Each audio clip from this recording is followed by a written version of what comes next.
Langit di atas hutan Papua tampak muram, seakan merestui amarah yang menggelegak di dada Jenderal Theophilus Mambesak. Di tengah gubuk kayu beratap rumbia, berdiri sosok pria berusia 50 dengan seragam loreng khas TPNPB, wajahnya keras bagai batu karang. Di belakangnya, berkibar bendera bintang kejora yang pudar. Kamera tua menyala, merekam setiap kata yang keluar dari mulutnya dengan penuh keyakinan. "Prabowo Subianto," katanya lantang, "engkau bukan presiden kami. Engkau perusak tanah dan martabat Papua." Pidato itu ditayangkan secara langsung melalui jaringan gelap internet milik simpatisan OPM di luar negeri. Dalam waktu 1 jam, video itu menjalar ke seluruh dunia seperti api membakar semak kering. Jenderal Theophilus melanjutkan dengan nada yang lebih tajam, menuduh pemerintah pusat melakukan genosida ekonomi, mencuri tanah adat, dan menjadikan masyarakat Papua sebagai budak di tanah mereka sendiri. Ia tidak hanya menyuarakan kemarahan, ia mendeklarasikan perang terbuka.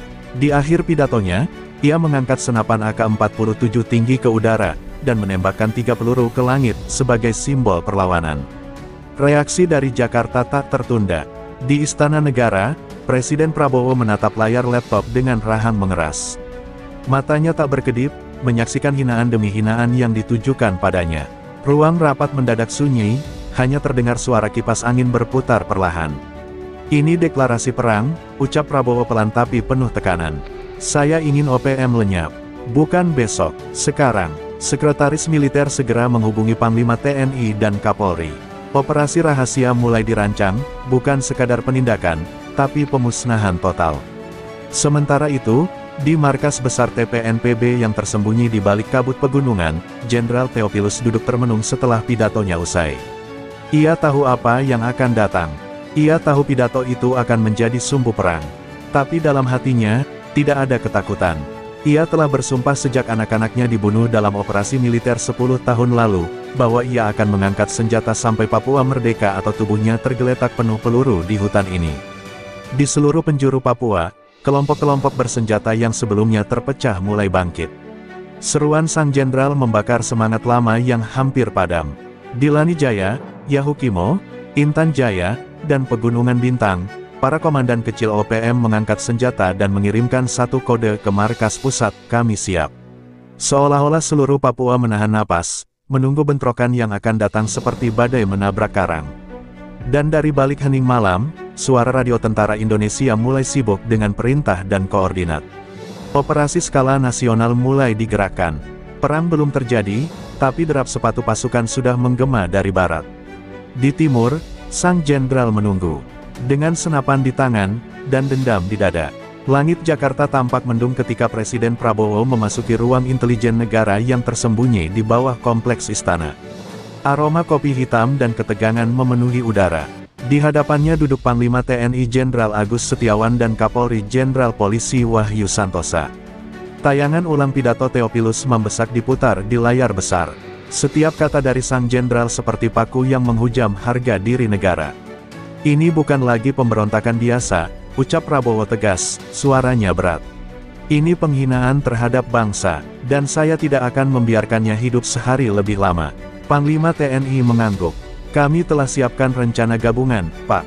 Kopassus, Kostrad, dan pasukan Raider akan digerakkan dari Timika, Biak, dan Merauke. Dari laut, Kri Banda Aceh akan membawa 1 batalion marinir." Kapolri menambahkan, Brimob dan Densus 88 siap bergerak dari Jayapura. "Kami juga minta dukungan drone intai dari BAIS." Rapat yang berlangsung singkat itu menghasilkan keputusan besar. Operasi militer skala penuh diberi nama Sandi, Garuda Hitam, misi penghancuran total markas TPNPB OPM dan penangkapan atau eliminasi Theophilus Mambesak. Di hari yang sama, Bandara Halim Perdana Kusuma berubah menjadi pusat keberangkatan pasukan elit. Ratusan prajurit berpakaian tempur menaiki pesawat Hercules dan CN-295. Mata mereka dingin, membawa perintah yang tidak boleh gagal. Mereka bukan lagi pasukan biasa, mereka adalah mesin negara. Di langit Papua, drone intai MQ-1 Predator telah dikirim untuk memetakan setiap pergerakan OPM. Target utama hanya satu, menangkap atau membunuh sang jenderal. Sementara itu, di sebuah gua besar yang menjadi pos utama TPNPB di Pegunungan Maoke, Jenderal Theophilus memantau frekuensi radio dan informasi dari simpatisan OPM di kota. Ia tahu musuh akan datang dengan kekuatan penuh. Tapi ia percaya, gunung dan rimba adalah rumah para pejuang. Biarkan mereka datang, katanya kepada para komandannya. Mereka pikir Papua adalah medan tempur. Bagi kita, ini tanah kelahiran. Mereka akan tenggelam dalam darah mereka sendiri. Di Timika, warga sipil mulai merasakan ketegangan. Jalanan mulai sepi. Suara helikopter militer mendominasi langit. Toko-toko tutup lebih awal, dan desas-desus tentang operasi besar mulai menyebar. Beberapa warga Papua yang bersimpati pada OPM mulai mengungsi ke hutan, sementara yang lain dicekam ketakutan atas kemungkinan baku tembak. Konflik yang selama ini membara di bawah permukaan kini mulai menyala terang. Dan di layar monitor ruang kendali TNI, wajah Theophilus membeku dalam didikan sniper jarak jauh. Target terkunci, lapor salah satu operator drone. Tapi Prabowo tak memberi perintah tembak. Belum, katanya pelan. Biar dia tahu kita datang. Biar dia merasa neraka sebelum masuk ke dalamnya. Kabut tipis masih menyelimuti lembah Habema saat pasukan elit gabungan TNI tiba. Helikopter jenis Bell 412 dan Caracal menurunkan tim-tim kecil dengan formasi menyebar. Mereka menyusuri medan yang sunyi namun penuh jebakan, akar pohon, semak-semak berduri, dan bukit curam yang bisa mematahkan leher siapa saja yang lengah. Mayor Jenderal Hendra Wibawa, komandan operasi di lapangan, memberi instruksi lewat radio, jangan cari perang, kalau tidak siap berdarah. Hutan ini bukan milik kita, tapi ia tahu, perang sudah tak terelakkan. Setiap langkah mereka menuju jantung pemberontakan. Pukul 5.12 pagi, saat matahari belum sepenuhnya muncul, suara letusan pertama terdengar. Tembakan tunggal, presisi, menembus helm seorang prajurit Kopassus dari jarak hampir 1 km. Tubuhnya jatuh seketika, tak sempat berteriak. Semua pasukan langsung merunduk, menempati posisi bertahan. Serangan itu datang dari lereng bukit, tempat sniper OPM, yang disebut penjaga bayangan, berada. Dalam hitungan detik, lembah itu berubah jadi medan pembantaian. Tim medis panik menarik korban sambil tertutup rentetan peluru dari M16 dan FN FAL yang dimodifikasi. Jenderal Theophilus Mambesak ternyata sudah memprediksi pergerakan pasukan. Ia menyebar anak buahnya dalam formasi sabit, mengapit pasukan TNI dari dua sisi. Dalam gelapnya pepohonan dan kabut pagi, suara-suara perang terdengar seperti bisikan kematian. Beberapa anggota Brimob terjebak di rawa, tertembak saat mencoba mundur. Radio komunikasi penuh suara histeris dan koordinat yang terus berubah. Namun, pasukan tidak mundur. Di bawah komando Mayor Hendra, mortir kaliber ringan diluncurkan ke titik-titik tembakan musuh. Hutan mulai terbakar, asap dan darah menyatu dalam udara yang panas. Setelah 2 jam kontak senjata, pasukan OPM mundur ke balik hutan. Tapi kemenangan ini bukan tanpa harga. 15 prajurit gugur, dan lebih dari 20 terluka. Salah satu korban adalah Letnan Rizky, perwira muda yang baru 2 bulan menikah. Tangannya tercabik granat. Ia hanya sempat berkata, "Lanjutkan, jangan mundur," sebelum kehilangan kesadaran. Di sisi lain, OPM juga kehilangan beberapa orang, tapi tubuh mereka ditarik masuk ke hutan, meninggalkan hanya bercak darah dan kaleng peluru. Namun, dari drone intai, terlihat pola aneh, sekelompok kecil pasukan OPM memisahkan diri, menuju barat laut. Mayor Hendra curiga, mereka bukan mundur, tapi membawa sesuatu. Mereka bawa barang, katanya tegas. Atau seseorang. Tanpa ragu, satu regu rider dikirim mengejar. Namun malam mulai jatuh, dan hutan Papua di malam hari bukan medan perang biasa. Di sanalah para prajurit harus melawan bukan hanya musuh, tapi ketakutan mereka sendiri. Di ujung hari, kabar duka dan keberhasilan bercampur. Presiden Prabowo menerima laporan langsung dari Mayor Hendra melalui video terenkripsi. Korban besar, Pak, tapi kita sudah masuk. Theophilus mungkin masih jauh, tapi jejak darahnya sudah kami temukan. Presiden hanya mengangguk, matanya dingin. Kejar terus. Hutan ini akan kita jadikan kuburan untuk pengkhianat bangsa. Langit di atas Wamena tampak kelabu, seolah tahu bahwa badai sedang mengintai dari dalam, bukan luar. Di markas taktis operasi Garuda Hitam, Mayor Jenderal Hendra Wibawa menatap peta digital yang menampilkan posisi OPM terakhir. Namun, ada yang janggal, setiap kali mereka menyusun strategi serangan, musuh selalu satu langkah lebih cepat. Posisi pasukan terbongkar, pergerakan diketahui, bahkan jalur helikopter sempat ditembaki RPG buatan Rusia. Terlalu presisi untuk kebetulan. Kita dibocorkan, gumam Hendra. Sebuah kalimat yang mengubah semua. Kecurigaan itu diperkuat ketika satu regu rider nyaris habis disergap di lembah Mam. Mereka hanya selamat karena hujan deras mengganggu sinyal radio. Intelijen BAIS mengirim laporan, kemungkinan besar ada pengkhianat di dalam struktur operasi.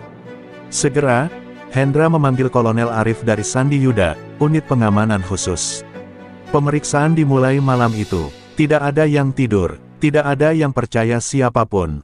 Satu persatu, setiap perwira, operator, dan logistik diinterogasi dalam senyap. Mata merah, keringat dingin, dan ketegangan menggantung seperti bayangan maut. Keesokan harinya, sinyal komunikasi aneh ditangkap. Seseorang mengirim kode ke frekuensi rahasia OPM, menggunakan alat komunikasi kelas militer. Pelacak menunjukkan sinyal berasal dari dekat pos logistik utama. Kolonel Arif dan tim langsung menyergap tenda tersebut. Di dalamnya, seorang pria muda berpakaian operator komunikasi, Sersan Kepala Yoga Pranoto, tertangkap basah mengirim koordinat posisi pasukan. Di bawah ancaman senjata, wajahnya berubah pucat. Tapi sebelum sempat diinterogasi, ia menggigit sesuatu di balik giginya. Racun, tubuhnya kejang dan tewas dalam 2 menit. Kematian Yoga menimbulkan gempar. Tidak ada yang menyangka, ia lulusan terbaik Dikmaba, dikenal disiplin dan religius. Tapi satu hal pasti, dia bukan bekerja sendiri. Di dalam flash disk yang berhasil diamankan dari tangannya, ditemukan rekaman suara yang mengindikasikan bahwa ada perwira berpangkat tinggi yang berhubungan dengan OPM, menyamar sebagai patriot. Kami harus bersih dulu sebelum menghabisi musuh, ucap Hendra dengan suara dingin. Kalau tidak, kita hanya menembak bayangan. Sementara itu, jauh di dalam hutan, Jenderal Theophilus menerima laporan tentang kematian si mata-mata. Ia menghela napas panjang. Satu prajurit kita gugur dalam senyap, katanya kepada pasukan intinya. Tapi benih pengkhianatan telah tumbuh di tubuh musuh. Mereka akan saling mencurigai. Itulah senjata terbaik kita, ketidakpercayaan.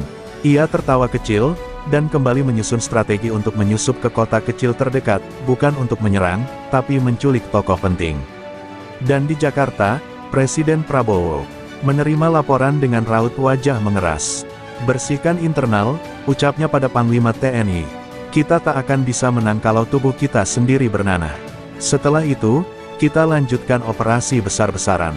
Dan begitu malam tiba, di seluruh Papua, pasukan kembali bergerak, kali ini dengan mata yang lebih tajam, dan senjata yang diarahkan bukan hanya ke hutan, tapi juga ke belakang bahu mereka. Pagi di distrik Kenyam, Nduga, baru saja dimulai ketika suara ledakan mengguncang balai pertemuan kecil milik aparat keamanan. Api membubung tinggi, serpihan kayu beterbangan, dan jeritan warga menggema. Di antara puing dan asap, terlihat lambang bintang kejora disemprotkan di dinding dengan darah. Sebuah pesan tertulis di bawahnya, Papua akan bebas dengan darahmu, bukan doamu. Serangan itu terjadi tepat saat tim logistik TNI sedang menyalurkan bantuan untuk warga. 7 orang tewas, 2 diantaranya warga sipil.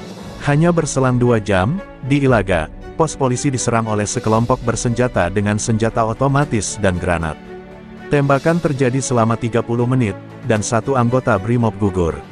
Yang mengejutkan, serangan ini disiarkan secara langsung di media sosial gelap simpatisan OPM. Video menunjukkan wajah para penyerang, mereka muda, tanpa topeng, dan tertawa sambil meneriakkan kemerdekaan. Dunia luar mulai bereaksi. Tagar-tagar Papua on Fire menjadi viral, dan tekanan internasional terhadap Indonesia meningkat tajam. Di Jayapura, suasana berubah mencekam. Masyarakat sipil Papua terpecah, ada yang diam, ada yang terang-terangan menyatakan simpati pada perjuangan TPNP BOPM. Sebagian warga non-Papua mulai meninggalkan kota, takut akan kerusuhan susulan. Presiden Prabowo langsung menggelar konferensi pers nasional, negara tidak akan tunduk pada teror. Kita akan habisi semua pelaku. Ini bukan konflik, ini perang. Ucapan itu menjadi headline internasional, memancing berbagai reaksi dari negara-negara barat dan LSM HAM yang mulai mempertanyakan eskalasi militer di Papua. Sementara itu, di markas tersembunyi, Jenderal Theophilus Mambesak merayakan keberhasilan serangan. Tapi ia tahu ini bukan kemenangan strategis, melainkan psikologis. Mereka akan bingung, tertekan, dan akhirnya meledak dari dalam, katanya pada ajudannya. Ia kemudian menunjukkan peta digital yang dikirim simpatisan dari dalam kota, menandai target selanjutnya, bandara kecil tempat helikopter pasukan TNI mendarat.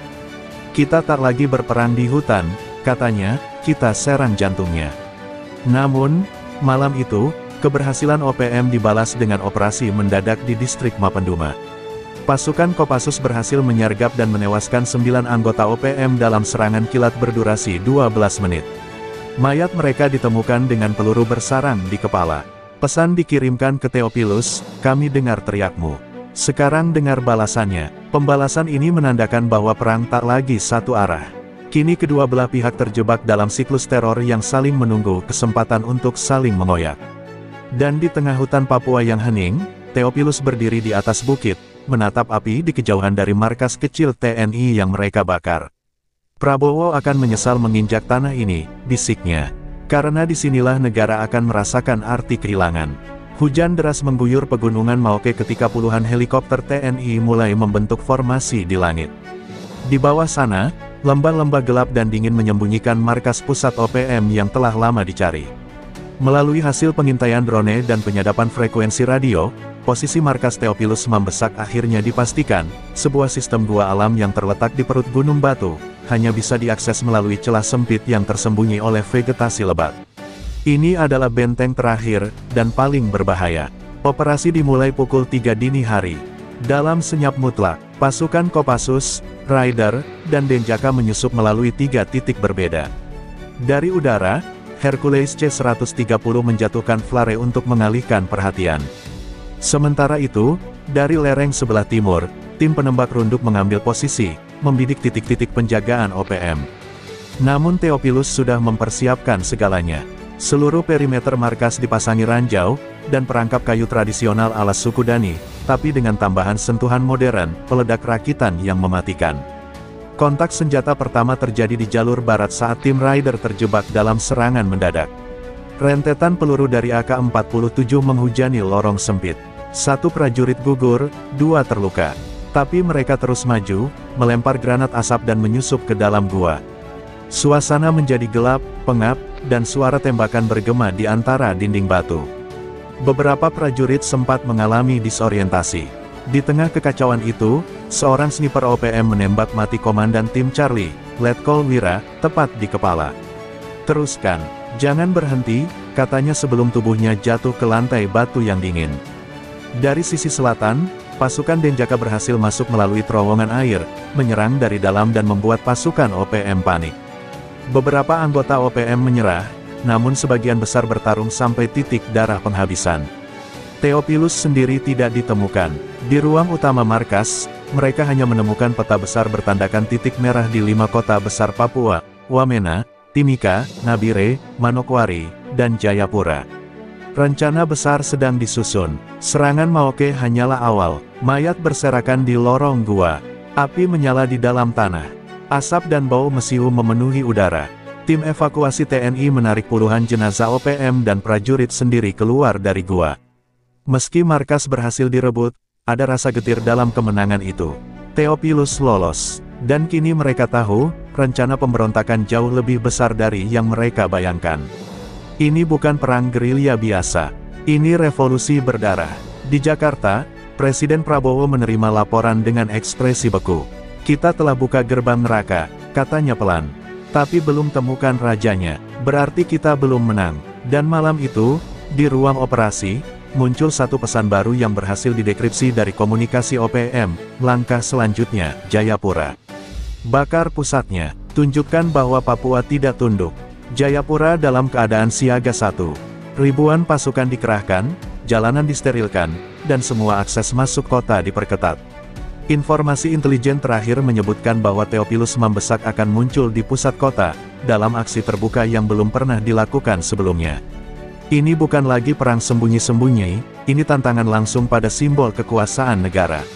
Presiden Prabowo sendiri memutuskan untuk terbang ke Papua, meninjau langsung operasi penangkapan. Kalau jenderalnya ingin muncul ke permukaan, ucapnya pada Panglima TNI, biar saya sendiri yang menatap matanya sebelum ia menghilang dari muka bumi. Sore itu, Dalam sebuah demonstrasi liar yang berubah jadi kerusuhan di depan kantor gubernur, sekelompok orang bersenjata menyusup dan mulai menembaki aparat dari atas gedung. Di antara kekacauan itu, drone milik TNI menangkap sosok yang diyakini sebagai Theophilus, berjalan tenang di tengah kerumunan, mengenakan pakaian sipil, dan dikelilingi pengawal bersenjata ringan. Sekejap, perintah dikeluarkan, tangkap hidup atau mati.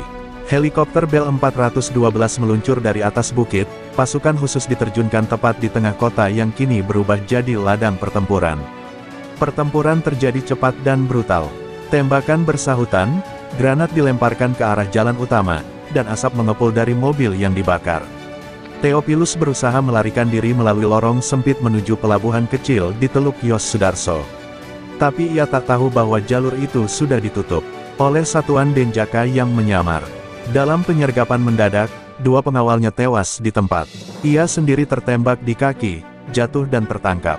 Untuk pertama kalinya dalam sejarah panjang OPM, pemimpin tertingginya ditangkap hidup-hidup.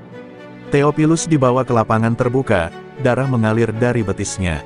Di sana, Presiden Prabowo sudah menunggu. Dikelilingi pasukan bersenjata lengkap, 2 tokoh yang berdiri di kutub berlawanan kini saling menatap hanya beberapa meter.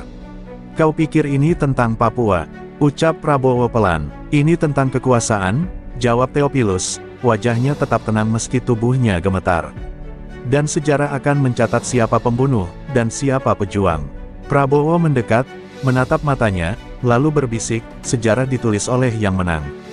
Dan hari ini, aku menang."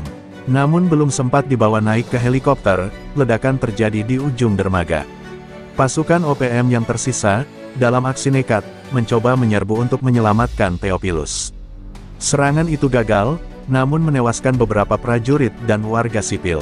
Theophilus hanya tertawa dari tandunya, darah membasahi tubuhnya. "Lihat, bahkan saat kalah, kami masih membuatmu membayar mahal." Ia pingsan setelah itu, dibawa ke Jakarta untuk diadili. Namun rakyat Papua, dan dunia, telah melihat semuanya. Beberapa bulan kemudian, Theophilus dijatuhi hukuman seumur hidup. Papua masih bergejolak, tapi benteng utama pemberontakan telah runtuh. Di depan rakyat Indonesia, Presiden Prabowo menyatakan, "Perang belum selesai. Tapi kita sudah menang satu babak besar. Indonesia tetap utuh, dan tak ada satu jengkal pun tanah yang akan kita biarkan direbut oleh mereka yang mengkhianati." Layar pun gelap, tapi di balik hutan Papua, api kecil masih menyala, dan perjuangan belum benar-benar padam.